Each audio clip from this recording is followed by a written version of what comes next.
Thai land میں تھے، ہم ایک جگہ جا رہے تھے، ہمارے جو میزبان تھے ان کو راستہ یاد نہیں آ رہا تھا، راستہ کہاں ہے، تو جاتے جاتے ایک موٹر سائیکل سے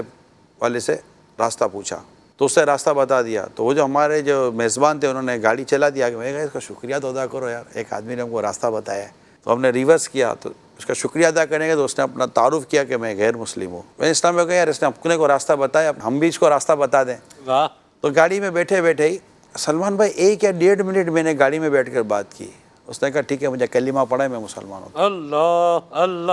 میں نے کلمہ پڑھا دیا، صحیح، پھر میں گاڑی سے اترا اور اتر کر میں نے اس کو گلے سے لگایا اور یہ سب ہوا۔ ہم سب راستے میں غور ہی کرتے رہے کہ یار، اور اللہ کی وحدانیت پر رونا آ رہا تھا، یعنی اللہ کی بے نیازی، جسے چاہے ایمان کی نعمت سے مالا مال کر دے اور وہ ناراض ہو تو جسے چاہے اس کا وہ حال ہو کہ اللہ کی پناہ، تو یہ چیزیں ہیں۔ تو پیارے اسلامی بھائیو، اگر پراپرلی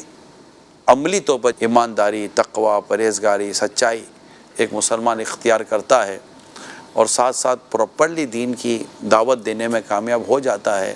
اپنے علم سے، اپنے عمل سے، اپنے تقوی سے، اپنی پرہیزگاری سے، اپنی شرافت سے، اپنی دیانت کے ساتھ،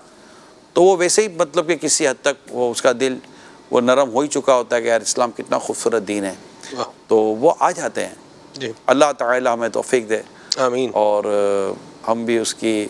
مطلب دین کی خدمت کرنے میں کامیاب ہو جائیں۔